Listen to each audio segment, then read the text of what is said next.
Hello dear friends, welcome back to your own YouTube channel Unnati in Zoology, and I am back with the last and the fourth video of electron transport chain about electron transport chain in the series carbohydrate metabolism. Carbohydrate metabolism का last topic है ये series के अंदर अपना जो चल रहा था। कौन सा सीरीज चल रहा है अपना? अभी कार्बोहाइड्रेट मेटाबॉलिज्म चल रहा है, उसके अंदर ये लास्ट पार्ट है, part number 4, that is electron transport chain. It is also known as ETS और ईटीसी, और it is also known as oxidative phosphorylation. This is your also the topic of cellular respiration. अगर आप cellular respiration का topic पढ़ रहे हैं तो भी उसमें ये लास्ट पार्ट होने वाला है, एंड अगर आप पढ़ रहे हैं कि कैसे माइटोकॉन्ड्रिया के अंदर एनर्जी फॉर्मेशन होता है तो भी आपकी यह लास्ट टॉपिक होने वाला है। ठीक है, इसके पहले आपको जो प्रीवियस वीडियोस मैंने डाले हुए हैं part 3, part number 1, part number 2, part number 3, वो आपको पढ़ने ही पढ़ने हैं अच्छे से, ताकि आपको ये वीडियो समझ में आए। क्योंकि अगर आपने वो वीडियोस नहीं देखे हैं, नहीं पकड़े हैं, तो आपको ये जो वीडियो होने वाला है ये बिल्कुल भी समझ में नहीं आने वाला है। ठीक है जी, मेरे प्लेलिस्ट में जाइएगा और मैंने विथ ट्रिक्स आपको ईजिली वो याद करवाए हैं सारे के सारे। और आज हम ईटीएस पढ़ेंगे very convenient and easy way में। ठीक है जी, तो देखिए मूव ऑन करते हैं अपने टॉपिक पर। एंड मूव ऑन करने से पहले एक बार आप लाइक शेयर सब्सक्राइब कर देंगे, लाइक कर दीजिए अगर आपको ये सब पीछे वाले जो प्रीवियस वीडियो आपने देखे थे वो समझ में आए थे तो। और अगर आपको ये समझ में आया तो आपको एट द एंड लाइक ज़रूर ज़रूर ज़रूर करना है। मेरी मेहनत इतनी जो मैंने की है उसके लिए आपको एक लाइक देना ही देना है। ठीक है जी, उसके बाद आपको आज मैं कोशिश करूंगी इलेक्ट्रॉन ट्रांसपोर्ट चेन जो सबसे कॉम्प्लेक्स होता है, जो 11th में पहली बार हमारे पास आता है और 11th में हमें समझ में भी नहीं आता है, फिर ये बीएससी में हमें परेशान करता है, फिर ये एमएससी में हमें परेशान करता है, और फिर जब हम कम्पिटेटिव एग्जाम्स की तैयारी करते हैं, चाहे वो EMRS PGT हो, चाहे वो DSSS हो, है ना, या चाहे आपका वो RPSC बायोलॉजी का हो, या फिर कोई भी और कंपटीटिव एग्जाम हो जहाँ पे बायोलॉजी अपनी आती है, 11th-12th का सिलेबस अपना आता है, वहाँ पर ये टॉपिक अपने को बहुत कंफ्यूज करता है और हमें समझ में नहीं आता है कि कैसे क्या हो गया। तो चलिए आज इसको बहुत ईजी एंड कन्वीनियंट में जानते हैं, और मैं पूरी कोशिश करूंगी कि आज आपको ईटीएस याद हो जाए। क्योंकि देखिए मुझे भी ईटीएस नहीं आता था जब मैं 11th-12th में थी, बीएससी में थी, मुझे कभी ईटीएस नहीं समझ में आया। बट जब मैंने इसको ध्यान से बैठा समझा, और आपके लिए जब मैंने इसको पढ़ा, है ना, आपके लिए जब मैंने इसको अगेन से पढ़ा, रिवाइज किया, और बार बार इसको मैंने जितनी बार मैं इससे जूझी उतनी बार में मुझे ईटीएस समझ में आ गया, और ईटीएस आज मेरे हाथों में रट गया है, यूँ कि आप मुझे रात को जगा के पूछ लें तो भी मैं ईटीएस आपको बता दूं। तो इस प्रकार से मैं कोशिश करूंगी जैसे मुझे ईटीएस याद हुआ है वैसे ईटीएस आपको भी याद हो जाए, और कभी इसमें से हम कंफ्यूज ना हो, भूले नहीं कि होता क्या है। देखो सबसे बड़ी प्रॉब्लम तो ये है कि एक्चुअली पता ही नहीं चलता हमें कि ईटीएस होता क्यों है ना। बच्चों के साथ जो आप अगर आप 11th-12th हैं या फिर स्टूडेंट्स हैं अगर आप, है ना, तो आपको समझ में भी नहीं आएगा कि ईटीएस हुआ क्यों, क्या है ये ईटीएस, बिल्कुल नहीं समझ में आएगा। तो देखिए मैं आपके सारे कन्फ्यूजन अब ईटीएस की क्लियर करने वाली हूँ आज। बस आप सिर्फ इतना कीजिएगा कि आपकी अगर कोई कन्फ्यूजन जो इस वीडियो से क्लियर ना हो ईटीएस की, तो वो आप मुझे ज़रूर मैंशन कीजिएगा, ताकि मुझे भी समझ में आए कि क्या और कन्फ्यूजन ईटीएस में हो सकते हैं जो मैं क्लियर कर सकूँ अपने आने वाले वीडियोज़ में। ठीक है, चलिए मूव ऑन करते हैं अपने टॉपिक पे, that is your electron transport chain. एक बार फिर से मैं आपको बता दूं, हम पढ़ रहे हैं कार्बोहाइड्रेट मेटाबॉलिज्म और the process of cellular respiration, और how energy is formed in the mitochondria, how mitochondria gets the formation of ATP in the form of 38 molecules from the oxidation of 1 molecule of glucose. इतना English बोला है, समझ में तो आया है ना बेटा। चलिए आगे मूव ऑन करते हैं अब इलेक्ट्रॉन ट्रांसपोर्ट चेन पे। इसके पहले अपन ने पढ़ा था कार्बोहाइड्रेट मेटाबॉलिज्म में part 1 glycolysis, part 2 oxidation of pyruvate, part 3 Krebs cycle, and this is your part 4 electron transport chain. ठीक है, चलिए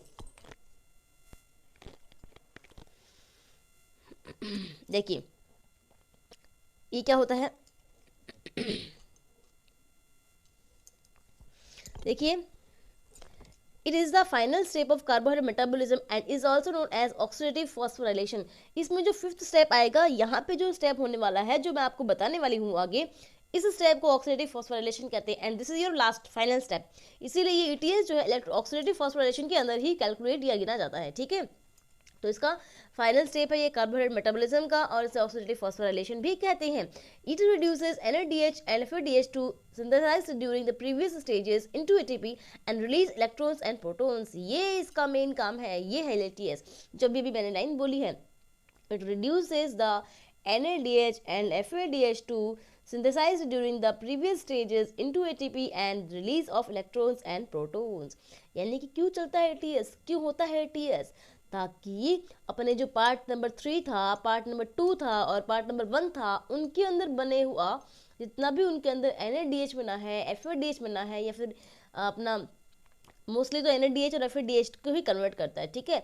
तो अगर अपना जितना भी NADH बना है, FADH2 बना है, इनको ATP के रूप में कन्वर्ट करने के लिए चलता है electron transport chain. It is a chain of transport of electrons through a series of complexes and that will get finally reduced into ATP।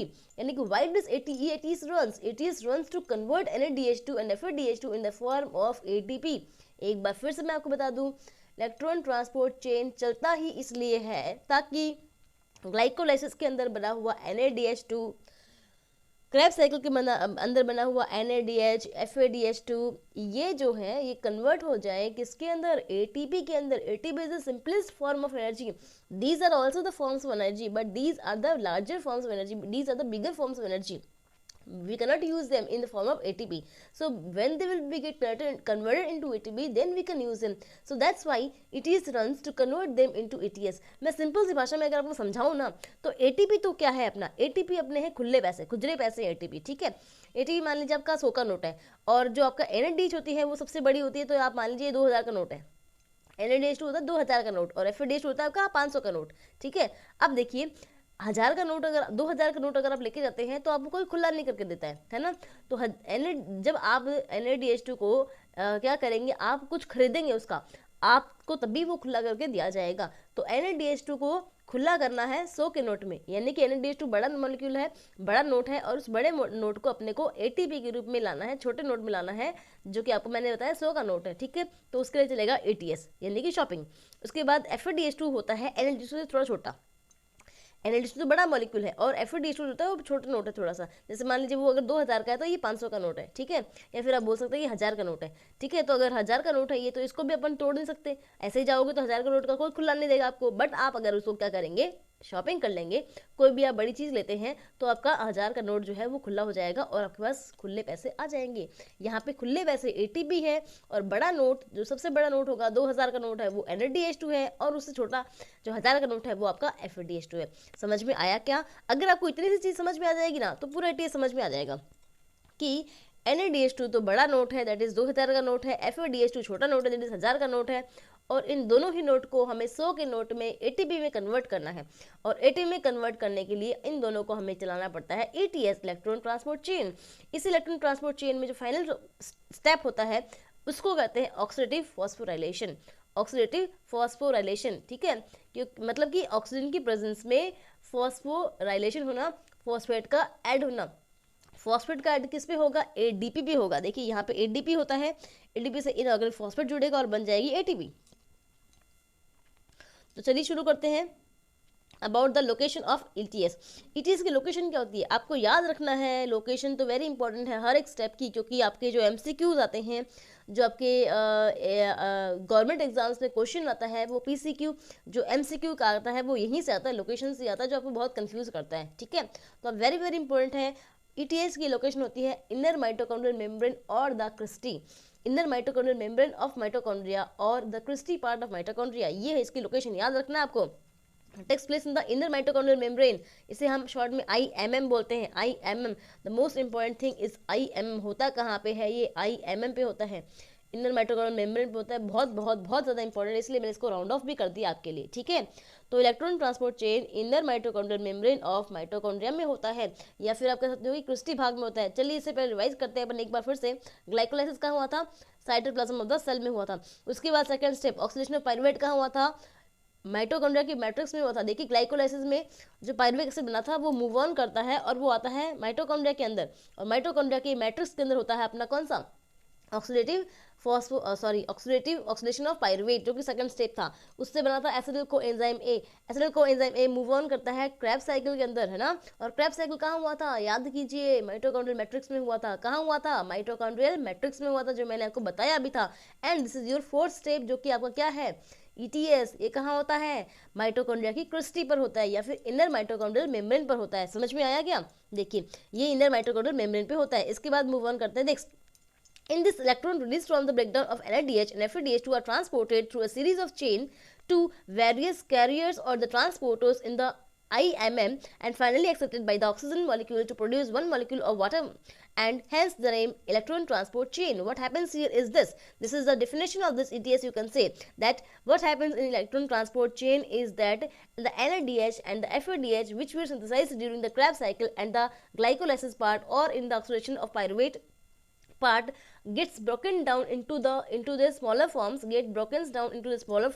releases electrons, and these electrons move on through the crystal through various complexes, and the movement of these electrons, the transport of these electrons through various carriers, it results in the acceptance of these electrons by the oxygen molecule to form one water molecule, and this is known as electron transport chain. बहुत अच्छी English बोल दी है मैंने, लेकिन आपको हिंदी में समझाना बहुत ज़रूरी है ताकि आपको समझ में आ जाए। इंग्लिश की लैंग्वेज तो आपको हर जगह दिखी हुई मिल जाएगी, समझ में आना बहुत ज़रूरी है ना।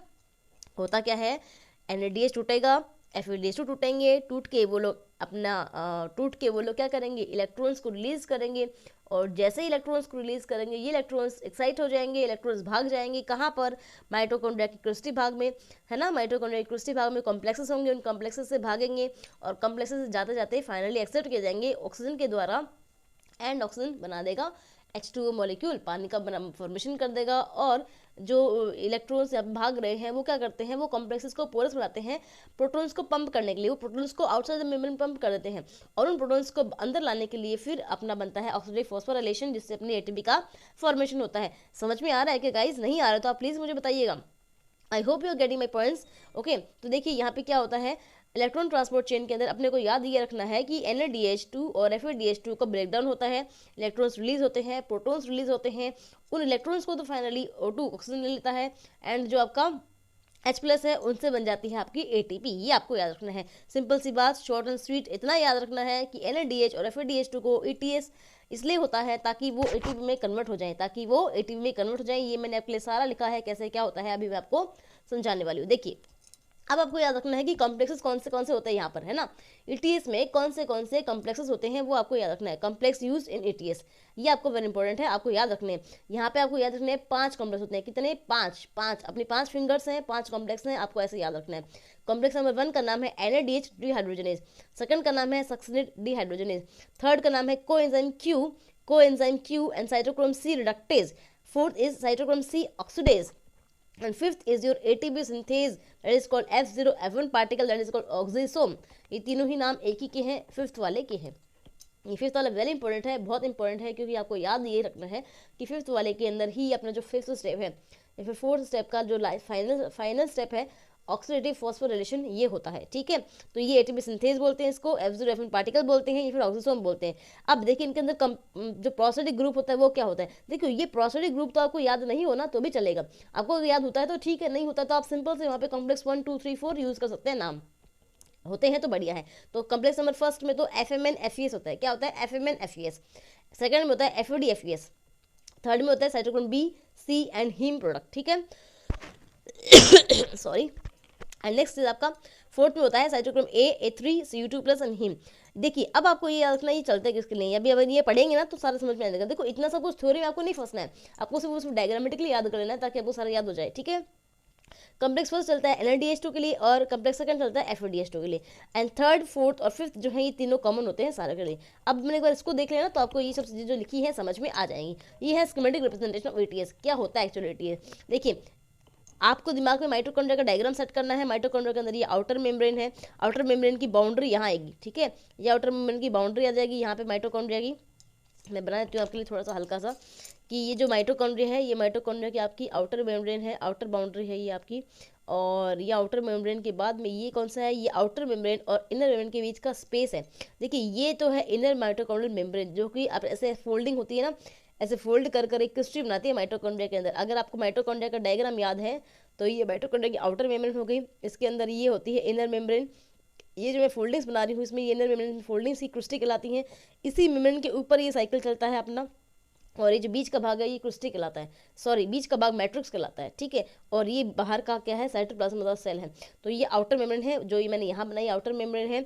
ये इन दोनों के बीच का स्पेस है जो कि आउटर मेम्ब्रेन स्पेस है, इसको अपन इनर मेम्ब्रेन स्पेस भी बोल सकते हैं। ये आपको सिंपल से स्पेस याद रखना है कि इनर मेम्ब्रेन स्पेस है।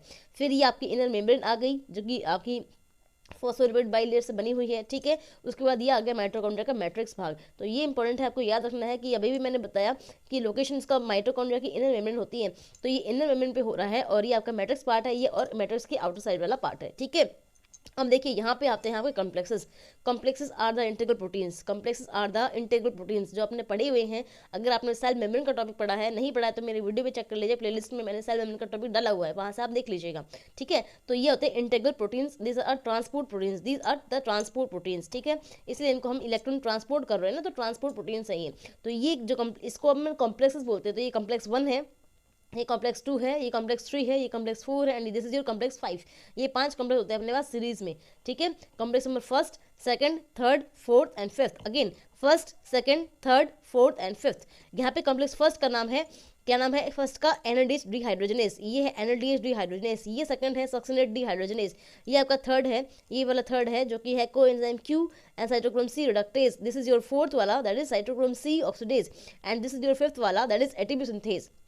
इसका नाम है एटीपी सिंथेज। ये इसका F0 पार्ट है, ये इसका F1 पार्ट, F1 पार्ट है।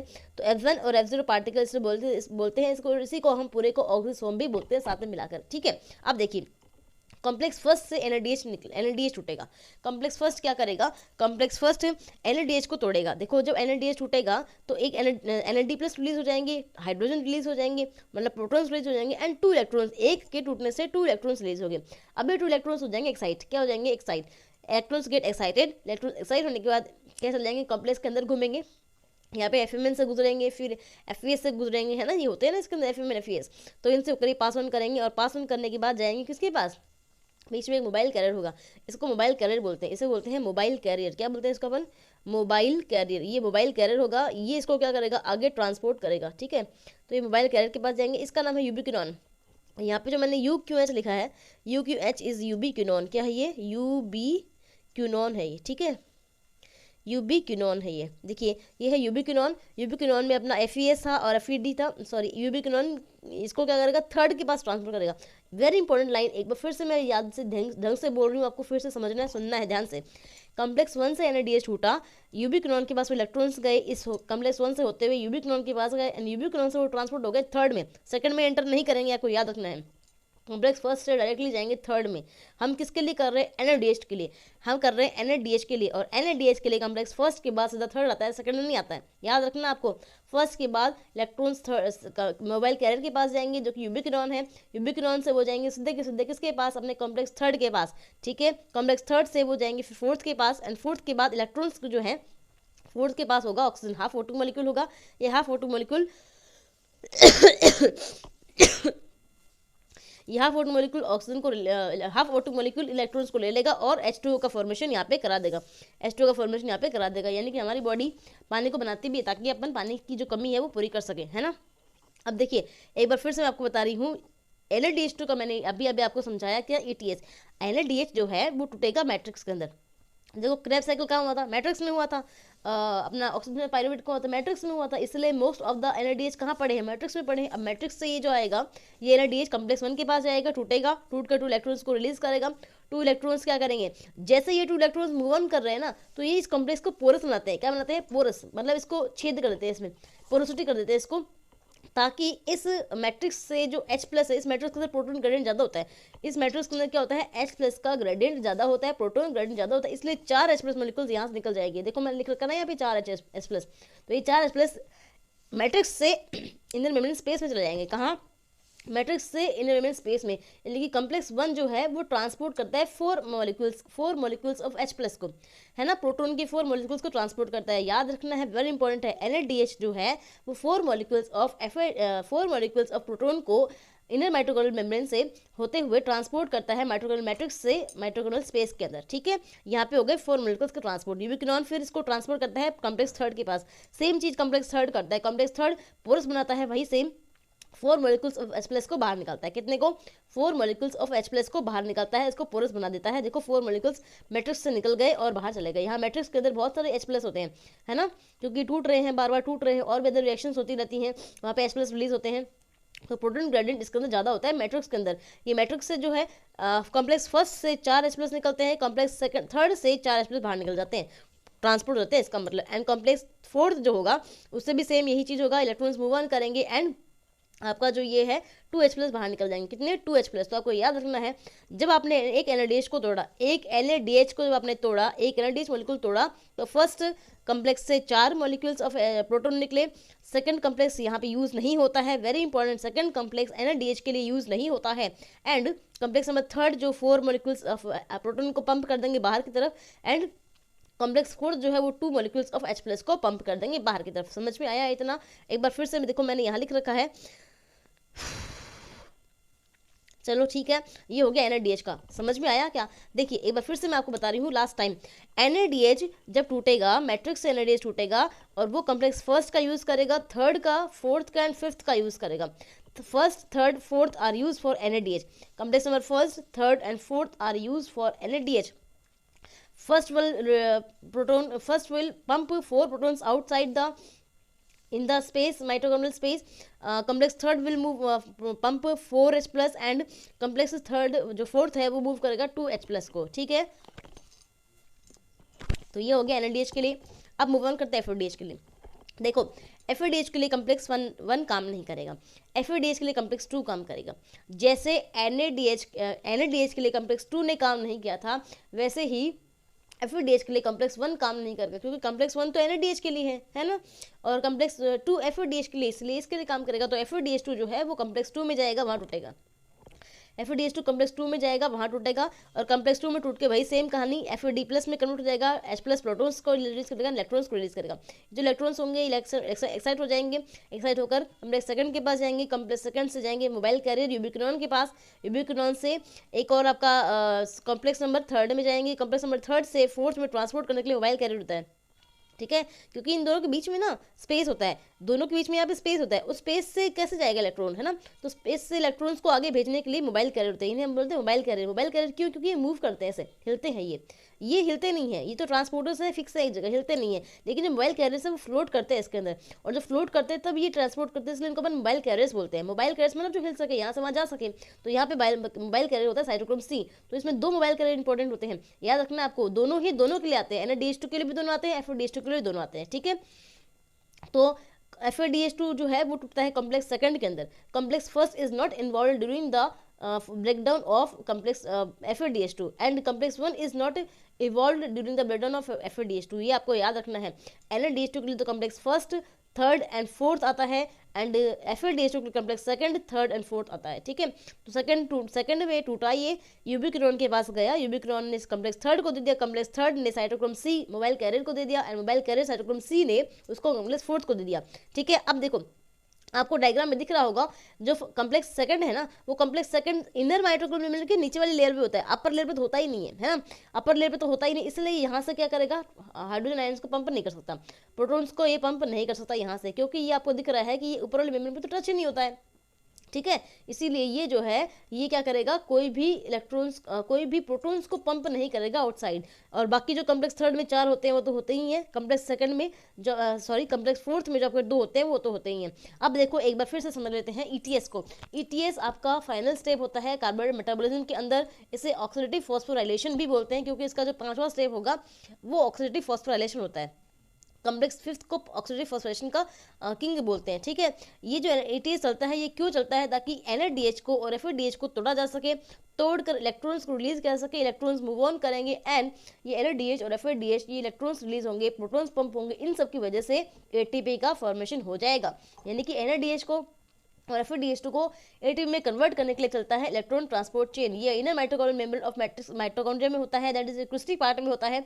उसके बाद यहाँ पे इलेक्ट्रॉन्स रिलीज होते हैं NADH के ब्रेकडाउन के लिए, और FADH के ब्रेकडाउन से जो इलेक्ट्रॉन्स आपको ट्रांसपोर्ट किए जाते हैं फाइनली O2 के द्वारा एक्सेप्ट किए जाते हैं, और O2 इन इलेक्ट्रॉन्स का हेल्प लेता है और H2O का फॉर्मेशन कर लेता है with outside the complex fourth. And फिर ये जो H+ आए हैं, अब बोलोगे आप ये फिफ्थ का काम कहाँ है मैडम, है ना, तो ये जो H+ मूव ऑन हुए ना, ये माइटोकॉन्ड्रिया मैट्रिक्स के बाहर निकल गए, मैट्रिक्स में थे ये, मैट्रिक्स से ये बाहर निकल गए। अब बाहर निकल गए तो ये बाहर प्रोटॉन करंट को इंक्रीज करेंगे, लेकिन बाहर तो हमें प्रोटॉन करंट इंक्रीज नहीं चाहिए, इनको वापस से ट्रांसपोर्ट करना है अंदर। तो ये जो H+ यहाँ पे निकलते हैं, इनको देखो H+ को ट्रांसपोर्ट वापस किया जाएगा। ये H+ निकला और ये H+ निकला और ये H+ निकला, ये तीनों H+ जो निकलेंगे इनको वापस से अपने को किस में ट्रांसपोर्ट करना है, अपने इसके अंदर ट्रांसपोर्ट करना है किसके अंदर ट्रांसपोर्ट करना है, अपने एटीपी सिंथेस के अंदर ट्रांसपोर्ट करना है ना। ये जो आपका फिफ्थ वाला कॉम्प्लेक्स है, इससे ट्रांसपोर्ट होंगे और वापस अंदर आ जाएंगे। देखो दिख रहा है डायग्राम, ये वापस अंदर आ गए। यहाँ से तो बाहर निकले, यहाँ से 4 H+ बाहर निकले, यहाँ से 4 H+ बाहर निकले, यहाँ से 2 H+ बाहर निकले और ये वापस से अंदर आ जाएंगे इसके द्वारा। ठीक है, तो ये जो होता है आपका, ये होता है ऑक्सीडेटिव फॉस्फोराइलेशन। देखो एक बार फिर से आपको याद रखना है, NADH के लिए, NADH जब ब्रेकडाउन हुआ था तो उसने यूज़ किया कॉम्प्लेक्स नंबर फर्स्ट यूज़ किया, कॉम्प्लेक्स थर्ड यूज़ किया एंड कॉम्प्लेक्स फोर्थ यूज़ किया। FADH ब्रेकडाउन उसने यूज़ किया complex second, third and fourth, and fifth दोनों के लिए कॉमन होना ही होना है। थर्ड सेकंड थर्ड फोर्थ भी कॉमन है। ठीक है, फर्स्ट सेकंड अल्टरनेट आपको याद रखना है। NADH के लिए तो फर्स्ट थर्ड एंड फोर्थ काम आता है, FADH2 के लिए सेकंड थर्ड एंड फोर्थ काम आता है। ठीक है, अब देखिए आगे अब देखिए आगे यहाँ पे क्या होना है, अपना H+ ट्रांसपोर्टर्स होना है। अब देखिए, तो यहाँ पे देखिए आप याद रखेंगे, देखो 4 4 2 4 4 8 और 2 10, ये किसके लिए, NADH के लिए। यानी कि जब NADH मूव ऑन करेगा 10 मॉलिक्यूल्स आएंगे, 10 मॉलिक्यूल्स यहाँ से मूव ऑन ट्रांसपोर्ट करेंगे, तो यहाँ पे क्या होगा, ADP और ATP इनऑर्गेनिक फॉस्फेट मिल जाएंगे और ATP का फॉर्मेशन हो जाएगा। ठीक है, और H+ ट्रांसपोर्ट, इस चीज को हम कहते हैं ऑक्सीडेटिव फॉस्फोराइलेशन। यहाँ पे देखो मैं लिखा भी हुआ आपके लिए, अगर एक NADH मॉलिक्यूल अपन कर रहे हैं तो 10 H+ ट्रांसपोर्ट हो रहे हैं, 10 H+ जो है ट्रांसपोर्ट होते हैं बाहर की साइड, इन्हें वापस अंदर आना है। और FADH2 के लिए 6 होते हैं। क्यों होते हैं, देखो ये भूल जाओ, FADH2 के लिए आप देखोगे तो 4 और 2 6 यही तो होते हैं, क्योंकि ये तो ट्रांसपोर्ट करता ही नहीं है। तो FADH2 के लिए 6 H+ ट्रांसपोर्ट होते हैं। अब एक ATP बनाने के लिए हमें चाहिए 4 H+, एक ATP बनाने के लिए 4 कितने चाहिए, H+, 4। यहाँ पे से जब 4 H+ बाहर निकल जाएंगे, इससे जब होके 4 H+ निकलेंगे तो एक ATP बन जाएगी। तो NADH से कितने गए, 10 गए, 10 से 4 करोगे डिवाइड तो कितने, 2.5 ATP। यानी कि NADH2 के जब ये मॉलिक्यूल्स आप जा रहे हैं तो यहाँ पे अपने को 10 मॉलिक्यूल्स मिल रहे हैं जो अंदर से एंट्री करेंगे, है ना। 10 मॉलिक्यूल्स यहाँ पे जाएंगे वापस, तो 10 बाई डिवाइड करोगे आप 4, क्योंकि एक के लिए चाहिए 4, एक ATP फॉर्मेशन के लिए 4 मॉलिक्यूल्स चाहिए। तो यहाँ पे 2.5 ATP बन जाएगी, कितनी, 2.5 ATP बन जाएगी, जिसे अपन 3 ATP कहते हैं। इसीलिए अपन कहते हैं कि एक NADH2 की टूटने से 3 ATP बनती है। इसके बाद 4 FADH2, इसके बाद FADH2 के लिए कितने गए, देखो इसको भूल जाओ, तो कितना आ जाएगा, 4 प्लस कितना आ जाएगा, 4 + 2 6 आ जाएंगे, है ना। तो ये 6 आ जाएंगे अपने, और ये 6 FADH2 होंगे, इसको आप डिवाइड करोगे 4 से तो बनेगी 1.5 ATP। ये आप कैलकुलेशन करके देख लेना चाहिए अपने हिसाब से। तो ये 6/4 हो जाएगा, तो 1.5 को हम बोलेंगे अप्रॉक्स 2, इसको राउंड ऑफ करेंगे ना तो 2 आ जाएगा। ठीक है, तो ये अपना हो गया, यानी कि एक NADH2 मॉलिक्यूल से 3 ATP मॉलिक्यूल बनती हैं और एक FADH2 मॉलिक्यूल से 2 ATP बनती है। इसीलिए मैंने आपको कहा था कि NADH2 बड़ा मॉलिक्यूल है, बिगर मॉलिक्यूल 2000 का नोट है, क्योंकि बड़ा 3 बनाता ही है और FADH2 2 बनाता है, तो ये 1000 का नोट हो गया। आया समझ में। तो ये था इंपॉर्टेंट, जिससे अपन ने क्या पढ़ा है, इलेक्ट्रॉन ट्रांसपोर्ट चेन। जो फिफ्थ स्टेप होता है ये होता है ऑक्सीडेटिव फॉस्फोराइलेशन, जिससे अपन ने सारा का सारा ये पढ़ लिया कि कैसे ये सारा के सारे H+ प्रोटॉन्स पंप हुए थे वापस अंदर आएंगे मैट्रिक्स के अंदर और फाइनली ATP का फॉर्मेशन करेंगे। इस प्रकार यहाँ पे ATP बन जाती है। मैंने रिजल्ट यहाँ पे नहीं लिखा है क्योंकि इलेक्ट्रॉन ट्रांसपोर्टेशन में रिजल्ट होता भी नहीं है। क्या रिजल्ट होगा इसमें, इसका रिजल्ट यही है कि यहाँ पे NADH और FADH2 को तोड़ा जाता है, तोड़कर ATP बनाई जाती है। कैसे बनाई जाती है मैंने आपको बता दी कि जब ये टूटेंगे तो प्रोटॉन्स जो है वो बाहर की तरफ मूव ऑन करेंगे और जो प्रोटॉन्स बाहर की तरफ मूव ऑन करेंगे वो ग्रेडियंट को चेंज कर देंगे और ग्रेडियंट को वापस बैलेंस करने के लिए ATP सिंथेस काम करता है और वो H+ को वापस से ट्रांसपोर्ट बैक करता है किसके अंदर, मैट्रिक्स के अंदर। और जब वो वापस से H+ को ट्रांसपोर्ट बैक करता है मैट्रिक्स के अंदर, तब आपकी ATP बनती है। एक NADH2 से बनती है 3 ATP और एक FADH से बनती है 2 ATP। कैसे बनती है मैंने आपको यहाँ बता दिया है। एक ATP के बनने के लिए चाहिए 4 H+ का ट्रांसपोर्ट, लेकिन हमने देखा कि NADH के 10 इलेक्ट्रॉन जो प्रोटॉन्स हो रहे वो ट्रांसपोर्ट हो रहे थे और FADH2 से हो रहे थे 6 ट्रांसपोर्ट। इसीलिए यहाँ पे बन गई 1 से 3 ATP और FADH2 के लिए 2 ATP। इसके साथ ही अपना oxidative phosphorylation and electron transport chain का टॉपिक पूरा हुआ। आई होप आपको समझ में आया होगा। एंड कोई भी कमेंट क्वेरी क्वेश्चन रहता है तो आप प्लीज़ मेंशन कर दीजिएगा, मैं आपका आंसर दे दूंगी नेक्स्ट वीडियो में। और अब इसका अगला वीडियो आएगा जो क्या आएगा, कैलकुलेशन ऑफ एनर्जी, वो मैं आपको अभी अभी डाल दूंगी। इसके बाद वो आप देख लीजिएगा किस प्रकार से अपने चारों स्टेप्स के अंदर एनर्जी को कैलकुलेशन किया। बननी कितनी है, 38 ATP बननी है एक ग्लूकोज मॉलिक्यूल के टूटने से। ठीक है, तो यहाँ पे अपने पास 3 मॉलिक्यूल, जितने NADH जाएंगे उतने देखो 3 से मल्टीप्लाई कर लेना, जितने NADH होंगे उसको अपन 3 से मल्टीप्लाई कर लेंगे, क्योंकि एक NADH से 3 मॉलिक्यूल ऑफ ATP बनती है और जितने FADH आप तोड़ोगे उतने से आप 2 मल्टीप्लाई कर लेना। इस प्रकार अपन फाइनली एनर्जी का कैलकुलेशन करने वाले हैं अगले वीडियो में। तो ये था इलेक्ट्रॉन ट्रांसपोर्ट चेन ETS, जो very easy and convenient way में आपको समझाया है मैंने, बहुत इजी था। याद रखना है NADH के लिए तो complex first, third and fourth काम आता है, और FADH2 के लिए आता है complex second, third and fourth काम आता है, और जो फिफ्थ वाला है जिसको अपन F0F1 कम्प्लेक्स बोलते हैं, F0F1 कम्प्लेक्स ऑक्सीसोम या फिर ATP सिंथेस बोलते हैं, ये काम आता है दोनों के लिए। ठीक है जी। और इलेक्ट्रॉन ट्रांसपोर्ट चेन NADH और FADH2 को ATP में कन्वर्ट करने के लिए काम आता है। कैसे करता है, कितनी ATP बनाता है, ये मैंने आपको यहाँ पे समझा दिया। वेरी इंपॉर्टेंट है, याद करना है। और थैंक यू सो मच, आपने वीडियो देखा। लाइक शेयर सब्सक्राइब कर देना, अपने दोस्तों के साथ शेयर जरूर कर देना, क्योंकि जिनको ये समझ में नहीं आया ना, उनको क्या पता यहाँ से समझ में आ जाए और उनका कन्फ्यूजन क्लियर हो जाए। देखो, भला करोगे तभी भला होगा आपका, है ना। ये नहीं सोचना है कि मुझे समझ में आ गया, मैं क्यों किसी और को शेयर करूँ। अगर आपको ये टॉपिक समझ में आया है ना, तो आप प्लीज़ उसके साथ शेयर करेंगे जो इसमें कन्फ्यूज़ होता है। जो भी आपका दोस्त है, क्लासमेट है, आपका स्टडीमेट है, या फिर आप जिसको देखा है आपने जाके जो कन्फ्यूज़ है इस टॉपिक में, तो उसको भी आपको याद दिलाना है, याद उसको बताना है कि देखो यहाँ से पढ़ना और बहुत ईजी आपको याद हो जाएगा। ठीक है। अगर आपको समझ में आया है तो आप मुझे जरूर से लाइक करके कमेंट करके बताएंगे कि आपको आज इलेक्ट्रॉन ट्रांसपोर्ट चेन समझ में आ गया। ठीक है। चारों मैंने वीडियोस डाल दी हैं, ग्लाइकोलाइसिस का, ऑक्सीडेशन ऑफ पायरुवेट का, क्रैब साइकिल का और ETS का। ये चारों आपको देखने हैं क्योंकि सीक्वेंस में है, सीक्वेंस का ये काम है सारा का सारा। मैंने 4 वीडियोस में पार्ट में डाला है, बस होगा सारा एक साथ। ठीक है। ये होता है पूरा का पूरा सेलुलर ऑक्सीडेशन, सेलुलर रेस्पिरेशन होता है। ये माइटोकॉन्ड्रिया का एनर्जी कैसे बनती है वो होता है, या फिर ये होता है कार्बोहाइड्रेट का मेटाबॉलिज्म, क्योंकि हमने सारा का सारा काम ग्लूकोज के लिए किया है। और ये होता है एरोबिक रेस्पिरेशन के स्टेप्स। यहाँ पे अपन ने O2 का यूज़ किया है, याद रखना। O2 जो अपन ने सांस में लिया था ना, O2 फाइनली यूज़ यही होता है। और क्या यूज़ होता है, O2 H2O को मॉलिक्यूल बनाने का काम आता है। O2 जो है H2 मॉलिक्यूल को बनाने का काम आता है। जो क्रैब साइकिल हमने CO2 निकली थी वो अपन इवॉल्व कर देंगे, है ना, एक्सहेलेशन कर देंगे, उसको तो निकाल देंगे बॉडी से बाहर। लेकिन ये जो O2 अपन इनहेल करते हैं, इसको अपन यूज़ यहाँ पे करते हैं ETS के अंदर। तो ये वेरी इंपॉर्टेंट है कि ETS में ये आपका यूज़ होता है। ठीक है। आई होप आपको समझ में आया है। टाइम बहुत ले लिया मैंने आपको, so thank you so much for watching the video guys. Please like share subscribe कर देना। चैनल पे नए हो तो सब्सक्राइब जरूर कर लेना बेटा। आप देखते हैं सब्सक्राइब नहीं करते हैं, जो हमें बहुत बुरा लगता है। ठीक है। तो आपको सब्सक्राइब जरूर करना है चैनल को, ताकि आपको और भी अच्छी वीडियोज ऐसे मिलते रहें। जितना आप हमें सपोर्ट करोगे, जितना आप हमें हेल्प करोगे, उतना ही हम आपको हेल्प करेंगे। इजी टॉपिक्स आपके लिए लाएंगे, इजी कन्वीनियंट वे में लाएंगे। और नोट्स मेरे बहुत अच्छे होते हैं, आप कहीं पर भी अपने एग्जाम्स में लिख सकते हैं, आपको full out of full marks मिलेंगे। Easy and handmade convenient notes है, जो कि आप बुक्स अगर पढ़ते हो ना तो आपको पता नहीं चलता कहाँ से क्या लिखे। तो ये इंपॉर्टेंट नोट्स है, कोई भी मैंने काम की बात छोड़ी नहीं है, आपको यहाँ से पढ़ना ही पढ़ना है। Okay, thank you so much for watching the video guys. Take care, be safe, be alert. मिलते हैं अगले वीडियो में, तब तक पढ़ते रहिए, ध्यान रखें, और हाँ, शेयर जरूर करते रहिए। Thank you.